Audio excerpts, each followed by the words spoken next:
Bila kulihat bintang keberapa dan bunyi guru riuh kudengar, ya Tuhanku, tak putus aku heran melihat ciptaanmu yang besar.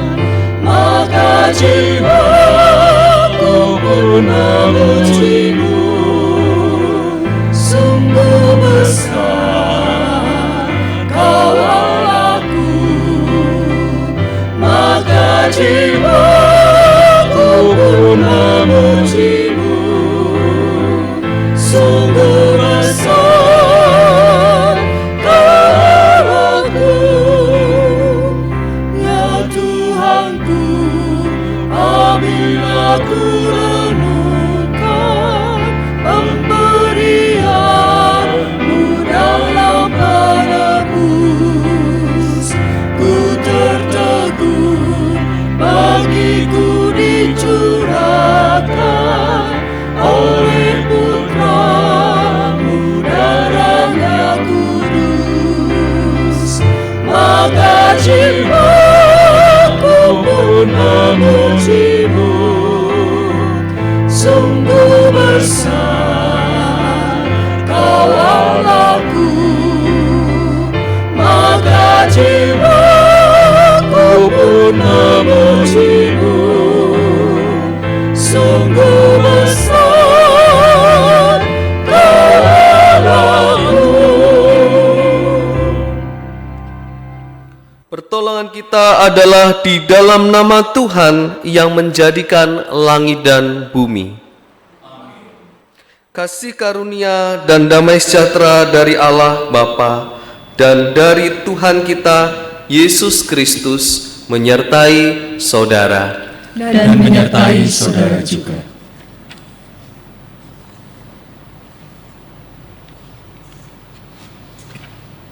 Saat ini kita ada di situasi virus corona yang merebak, yang seringkali membuat kita takut dan gemetar, dan juga hingga menggetarkan iman kita.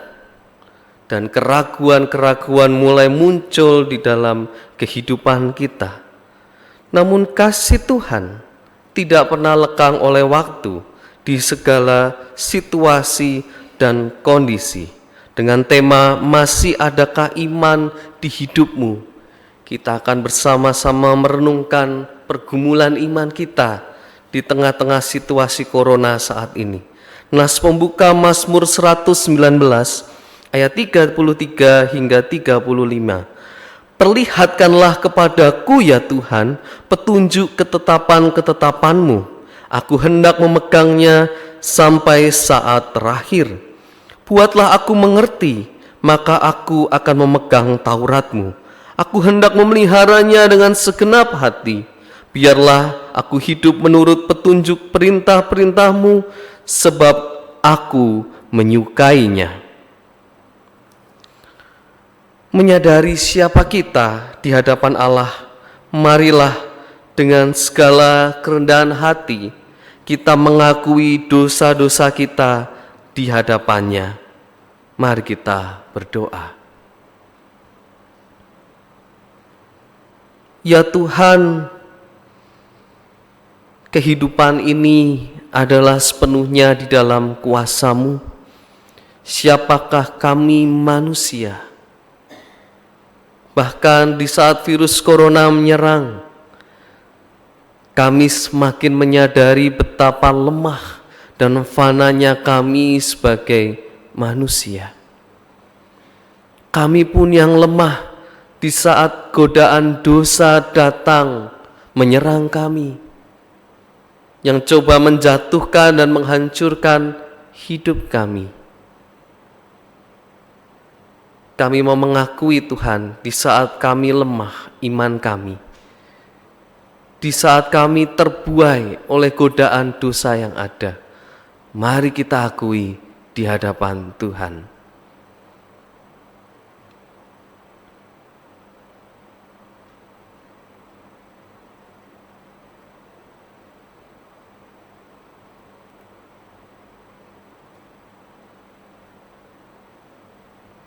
Kami menyadari Tuhan, kami tidak dapat hidup tanpa pertolongan-Mu. Engkaulah Allah yang penuh kasih. Engkaulah Allah yang akan mengubahkan hidup kami.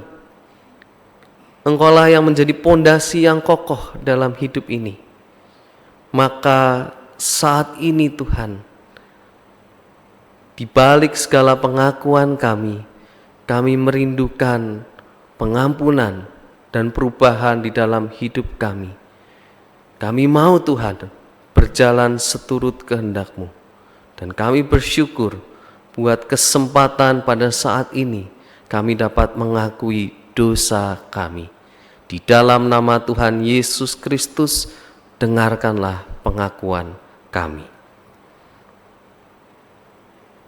Amin.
Bagi mereka yang dengan sungguh-sungguh menyesali dosanya, disampaikan berita anugerah demikian. Betapa lebihnya darah Kristus yang oleh Roh yang kekal telah mempersembahkan dirinya sendiri kepada Allah sebagai persembahan yang tak bercacat, akan menyucikan hati nurani kita dari perbuatan-perbuatan yang sia-sia, supaya kita dapat beribadah kepada Allah yang hidup. Memang dahulu kamu adalah kegelapan, tetapi sekarang kamu adalah terang di dalam Tuhan. Sebab itu hiduplah sebagai anak-anak terang, karena terang hanya berbuahkan kebaikan dan keadilan dan kebenaran. Dan ujilah apa yang berkenan kepada Tuhan. Demikianlah berita anugerah dari Tuhan.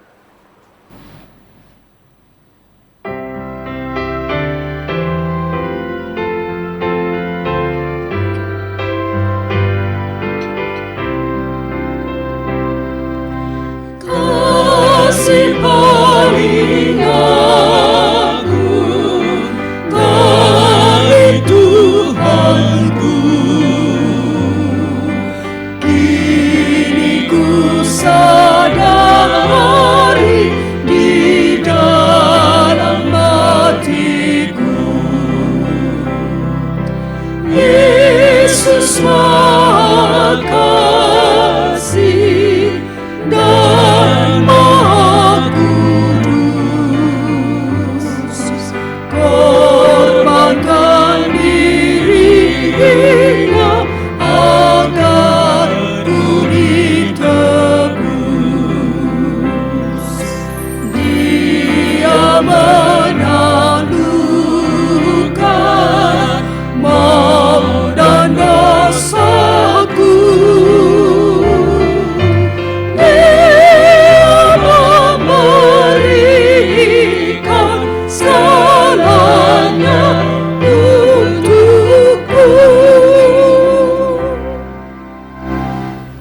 Saat ini mari kita persiapkan hati kita sebelum kita akan mendengarkan firman Tuhan.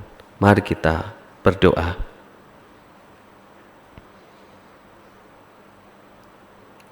Kami bersyukur Tuhan karena kasih-Mu yang agung yang dapat kami rasakan.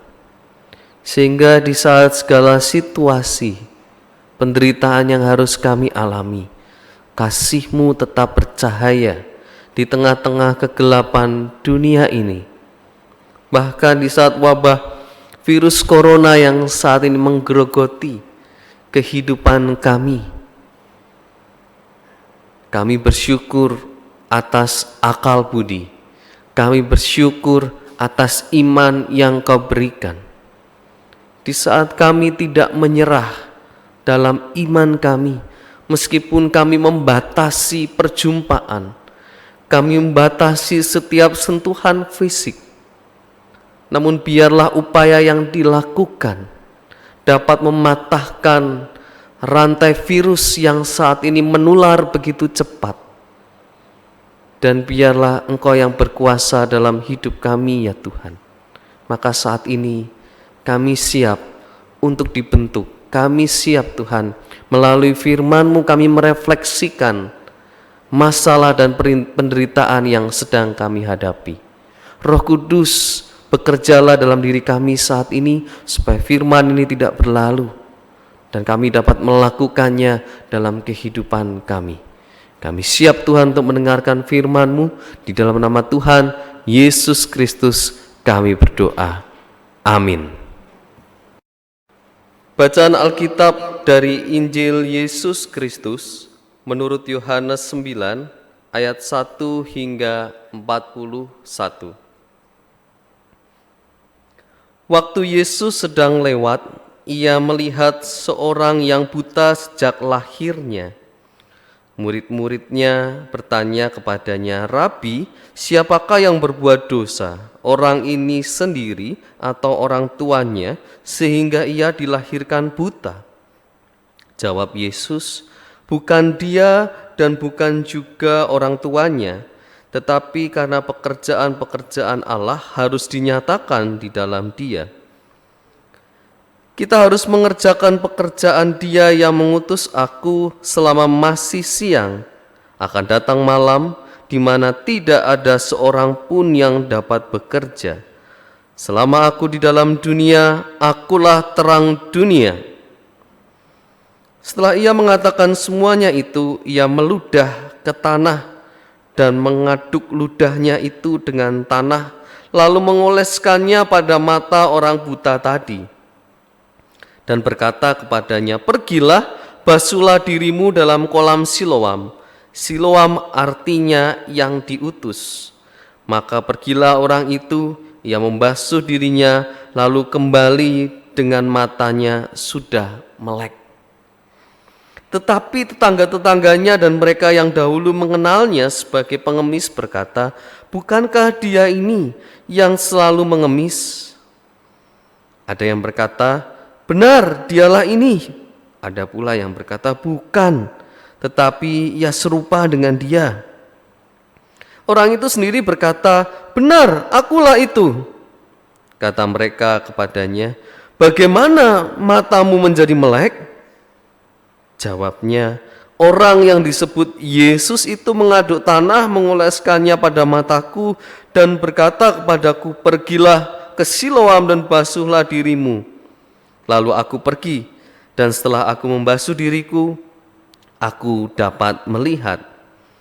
Lalu mereka berkata kepadanya, "Di manakah dia?" Jawabnya, "Aku tidak tahu."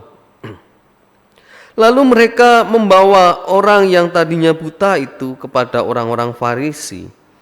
Adapun hari waktu Yesus mengaduk tanah dan memelekkan mata orang itu adalah hari Sabat. Karena itu orang-orang Farisi pun bertanya kepadanya, "Bagaimana matanya menjadi melek?" Jawabnya, "Ia mengoleskan adukan tanah pada mataku, lalu aku membasuh diriku, dan sekarang aku dapat melihat." Maka kata sebagian orang-orang Farisi itu, orang ini tidak datang dari Allah sebab ia tidak memelihara hari Sabat. Sebagian pula berkata, bagaimanakah seorang berdosa dapat membuat mujizat yang demikian? Maka timbullah pertentangan di antara mereka. Lalu kata mereka pula kepada orang buta itu, dan engkau, apakah katamu tentang dia? Karena ia telah memelekkan matamu? Jawabnya, ia adalah seorang nabi. Tetapi orang-orang Yahudi itu tidak percaya bahwa tadinya ia buta dan baru dapat melihat lagi, sampai mereka memanggil orang tuanya dan bertanya kepada mereka, inikah anakmu yang kamu katakan bahwa ia lahir buta? Kalau begitu, bagaimanakah ia sekarang dapat melihat? Jawab orang tua itu, yang kami tahu ialah bahwa dia ini anak kami dan bahwa ia lahir buta. Tetapi bagaimana ia sekarang dapat melihat, kami tidak tahu. Dan siapa yang memelekkan matanya, kami tidak tahu juga. Tanyakanlah kepadanya sendiri. Ia sudah dewasa, ia dapat berkata-kata untuk dirinya sendiri. Orang tuanya berkata demikian karena mereka takut kepada orang-orang Yahudi. Sebab orang-orang Yahudi itu telah sepakat bahwa setiap orang yang mengaku dia sebagai Mesias akan dikucilkan.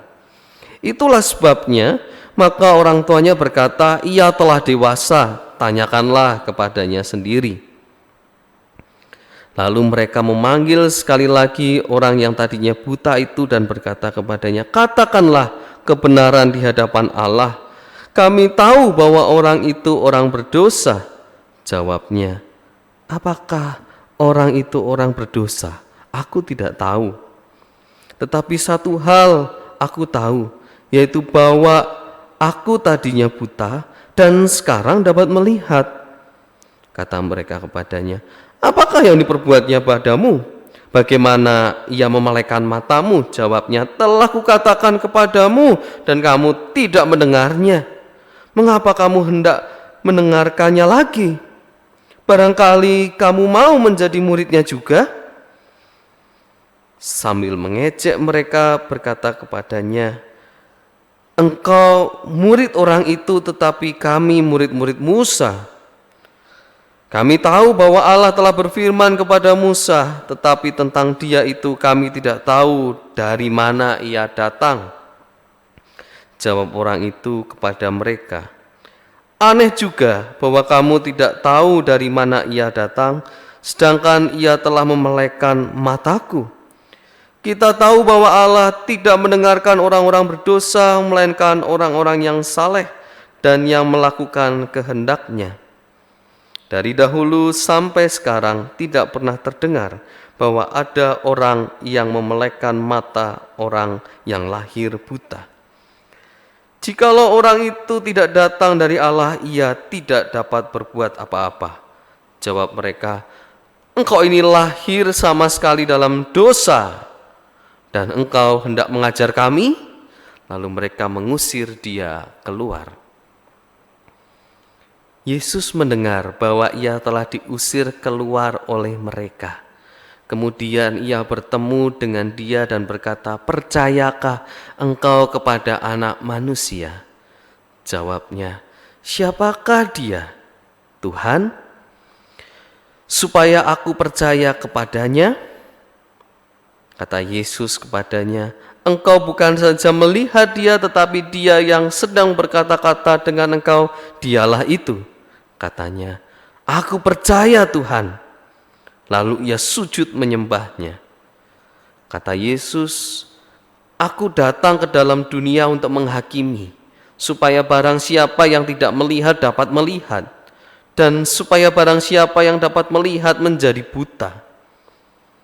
Kata-kata itu didengar oleh beberapa orang Farisi yang berada di situ, dan mereka berkata kepadanya, apakah itu berarti bahwa kami juga buta?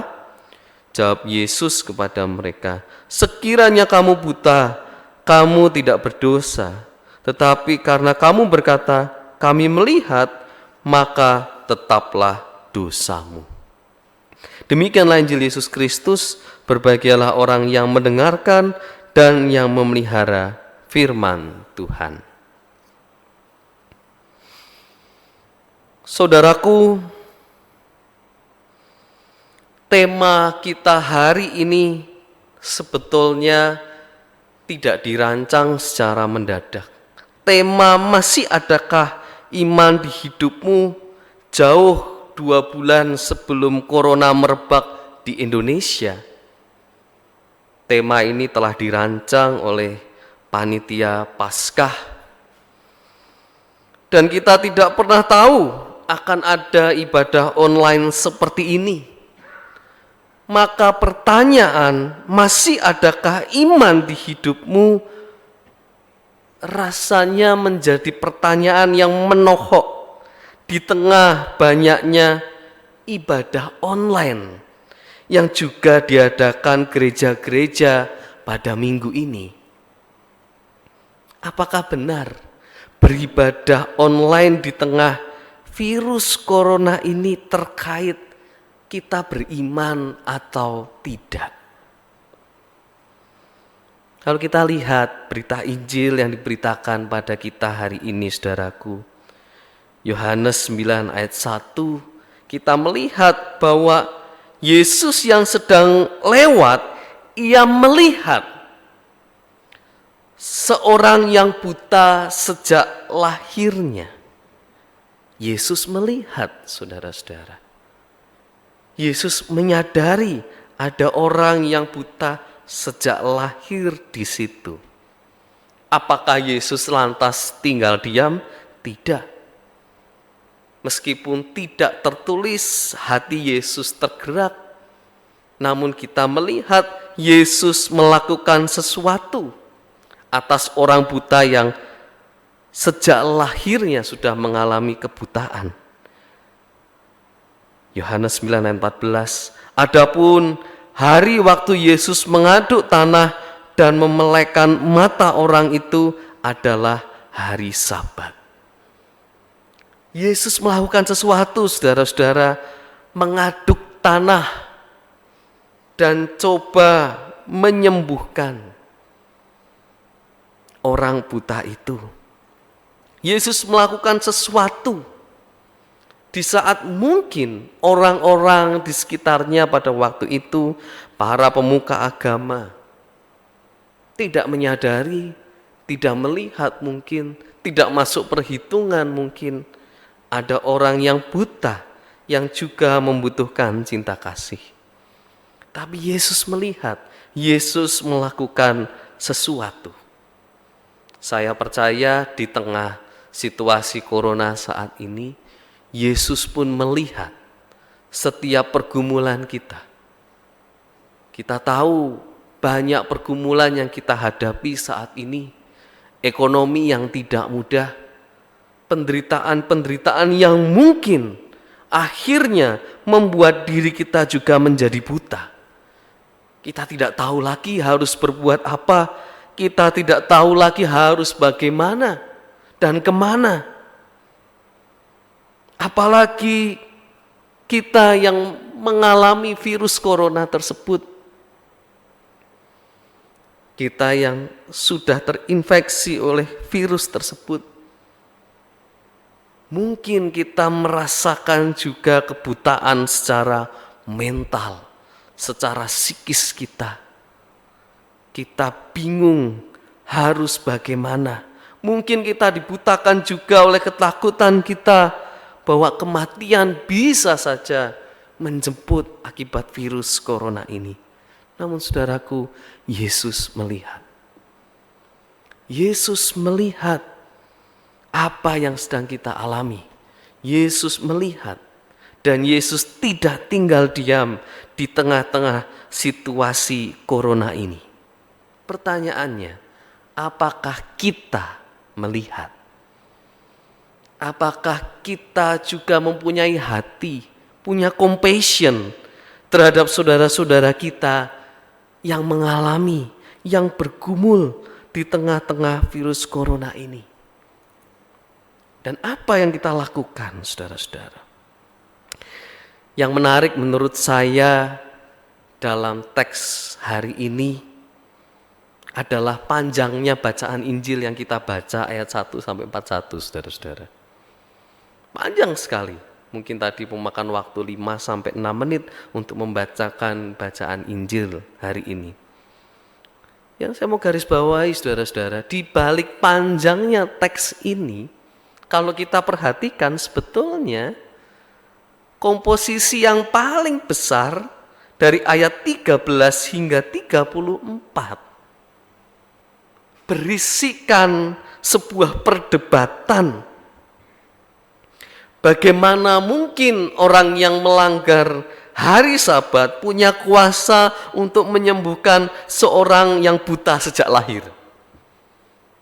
Jadi isinya perdebatan justru. Bukan sebuah sukacita, bukan sebuah kegembiraan karena ada saudara kita yang sudah dapat melek lagi.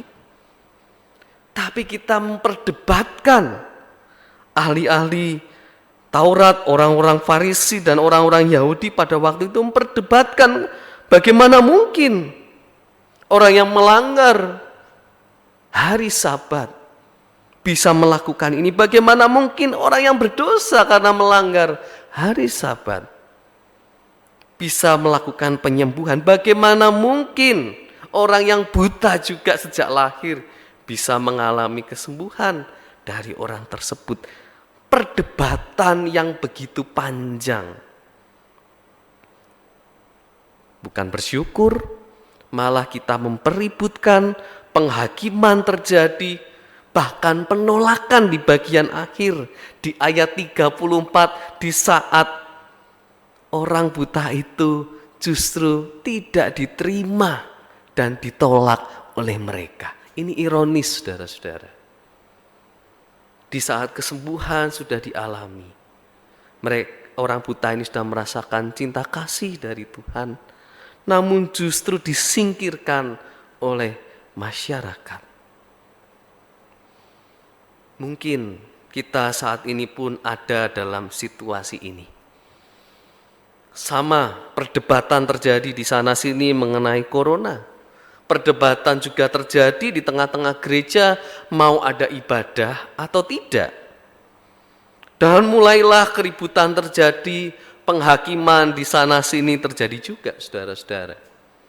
Ada yang mempeributkan, loh, kalau enggak mengadakan ini berarti gereja kurang iman. Kalau enggak mengadakan ibadah, bahkan tadi pagi saya menerima WhatsApp, kuasa iblis lebih menang daripada kuasa Tuhan. Banyak perdebatan yang terjadi, saudara-saudara. Di saat kita tidak menyadari negara lain melakukan upaya-upaya yang begitu kuat, yang begitu intensif, supaya cepat pulih dari virus corona yang menjangkiti ini. Maka kita perlu juga melihat, saudara-saudara, pemerintah yang sudah berupaya untuk mengadakan social distancing supaya kita menjaga jarak sosial antara sesama.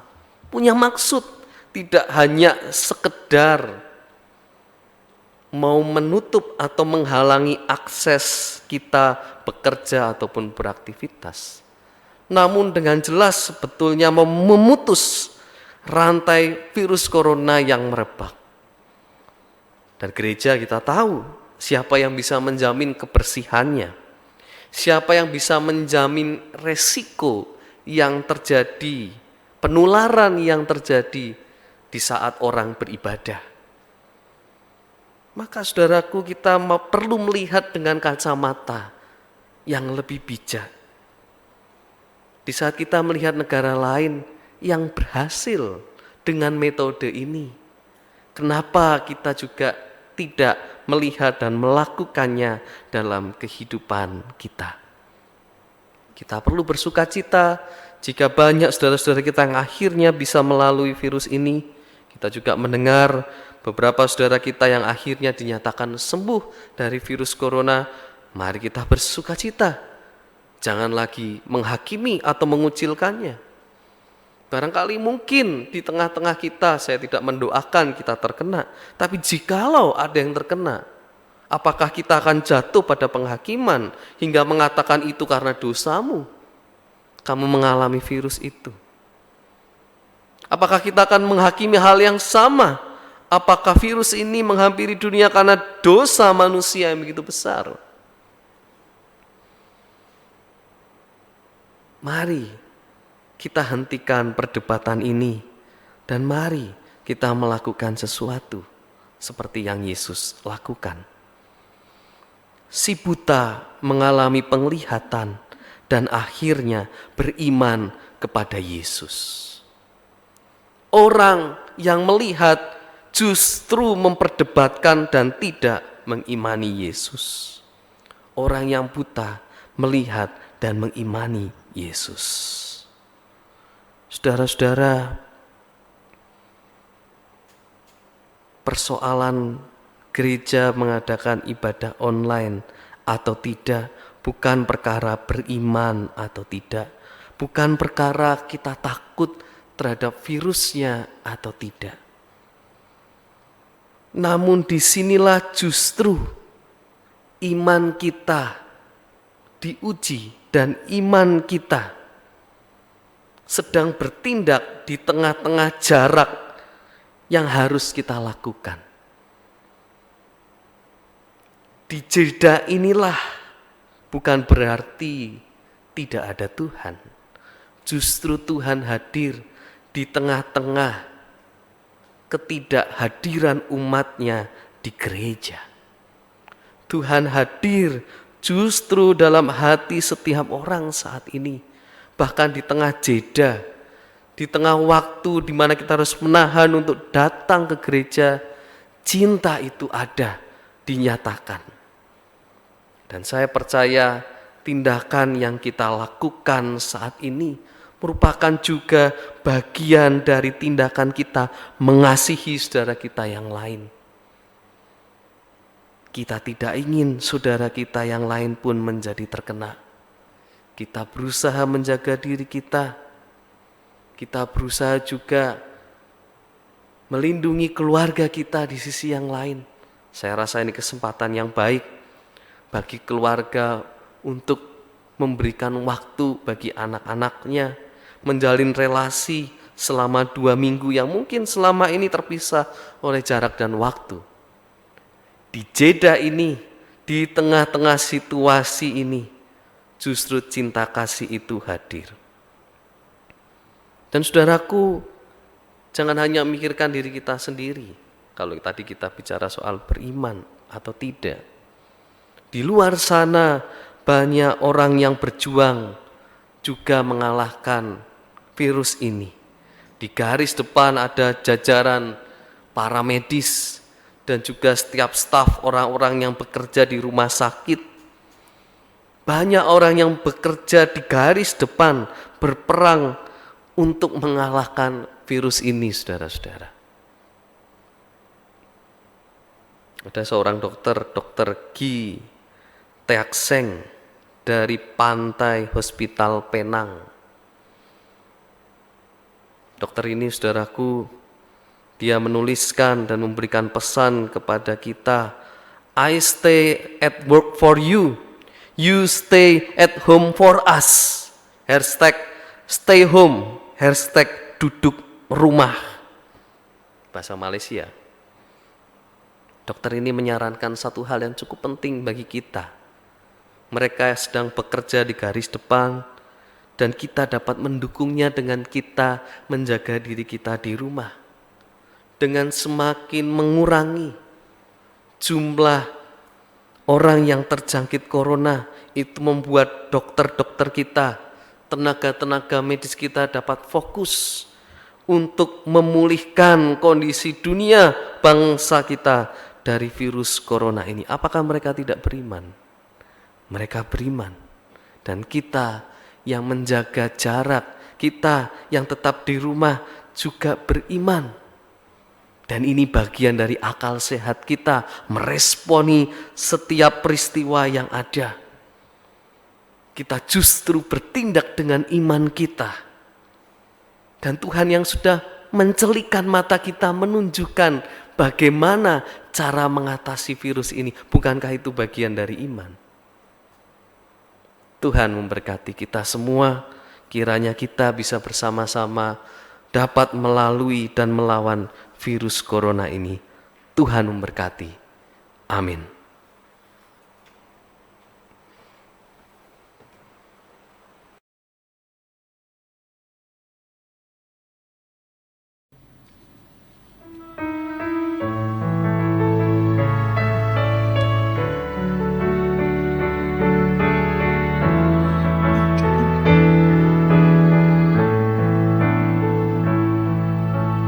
Tuhan adalah gembalaku, takkan kekurangan aku. Ia membaringkanku di padang yang berumput hijau. Ia membimbingku ke air yang tenang. Ia menyegarkan jiwaku. Ia menuntunku di jalan yang benar, oleh karena namanya. Sekalipun aku berjalan dalam lembah kegelapan, aku tidak takut bahaya, sebab Engkau besertaku. Gadamu dan tongkatmu, itulah yang menghibur aku. Ia membimbingku ke air yang tenang. Ia menyegarkan jiwaku. Ia menuntunku di jalan yang benar, oleh karena namanya. Sekalipun aku berjalan dalam lembah kegelapan, sebab aku akan diam dalam rumah Tuhan sepanjang masa.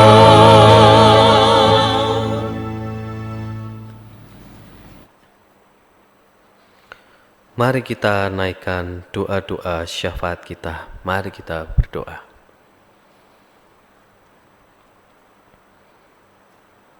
Ya Tuhan, kami sadar kami tidak sanggup sendirian untuk mengatasi virus ini. Meskipun pengetahuan sudah begitu maju, namun pertolongan-Mu ya Tuhan adalah pertolongan yang utama di dalam masalah ini. Dan biarlah kami dapat mendukungnya, dan biarlah kami dapat melakukan semampu kami Tuhan, untuk mengurangi penyebaran yang ada. Dan kami percaya Tuhan, banyak orang yang bekerja di garis depan sana sedang berjuang untuk memulihkan dunia ini dari virus corona. Kami berdoa bagi setiap tenaga medis. Kami berdoa Tuhan, setiap petugas-petugas keamanan. Kami berdoa Tuhan bagi setiap orang yang ada di rumah sakit dan segala tempat yang saat ini memiliki tanggung jawab untuk menangani pasien-pasien corona ya Tuhan. Kami berdoa bagi mereka. Kami juga berdoa bagi kami yang terkena virus corona. Biarlah iman kami juga tidak goyah ya Tuhan. Biarlah kami juga punya harapan ke depan akan kehidupan. Biarlah Engkau juga mencelikkan Tuhan, bahwa kehidupan itu ada di dalam tangan-Mu dan Engkaulah sumber pengharapan atas kehidupan itu. Biarlah saudara-saudara kami juga dapat berserah penuh kepadamu Tuhan, menghadapi segala virus ini. Kami berdoa Tuhan untuk kesembuhan saudara-saudara kami. Kami berdoa juga ya Tuhan bagi situasi dampak dari virus corona ini. Guncangan ekonomi yang begitu dahsyat dan segala aspek kehidupan yang terganggu akibat virus corona ini, Tuhan, pulihkanlah. Kami percaya Tuhan, kami dapat bangkit perlahan-lahan. Kami percaya Tuhan, situasi akan membaik ke depan. Biarlah kami dapat terus berjuang juga di tengah-tengah aktivitas dan pekerjaan kami, meskipun kami harus mengerjakannya di rumah. Ataupun kami yang memang harus bekerja di luar sana, lindungilah kami ya Tuhan. Kami percaya Tuhan, Engkaulah sumber kekuatan dalam hidup ini. Kami percaya kuasa-Mu mampu mengalahkan virus corona ini. Kami berserah Tuhan dan kami bersatu hati saat ini. Di dalam nama Tuhan Yesus Kristus kami berdoa. Amin.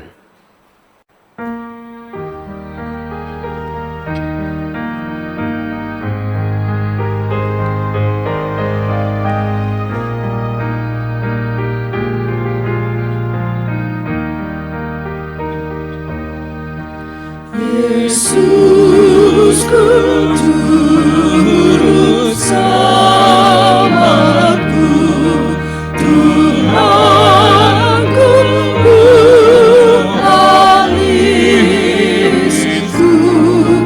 tumbuhan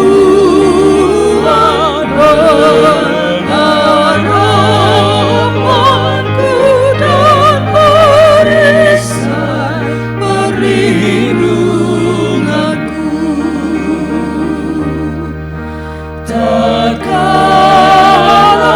hidupku sendu dan hatiku dah pilu, Tuhanku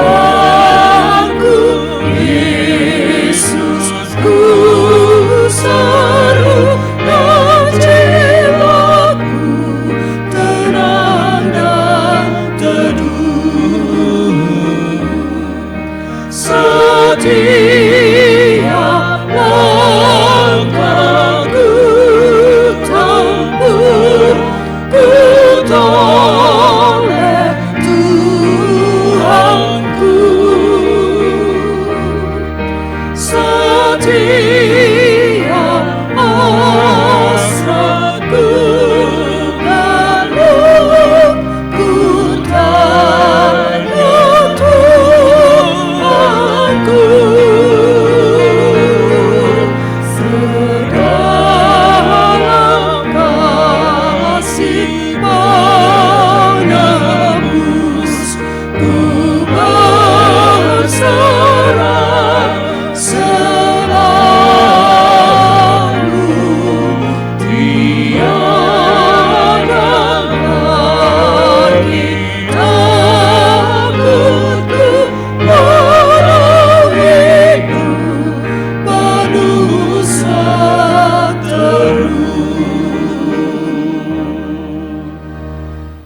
Saat ini saudaraku, arahkanlah hatimu kepada Tuhan. Kami mengarahkan hati kami kepada Tuhan. Jadilah saksi Kristus di tengah dunia. Syukur kepada Allah, Terpujilah Tuhan kini dan selamanya. dan terimalah berkat dari Tuhan. Tuhan memberkati engkau dan melindungi engkau. Tuhan menyinari engkau dengan wajah-Nya dan memberi engkau kasih karunia. Tuhan menghadapkan wajah-Nya kepadamu dan memberi engkau damai sejahtera.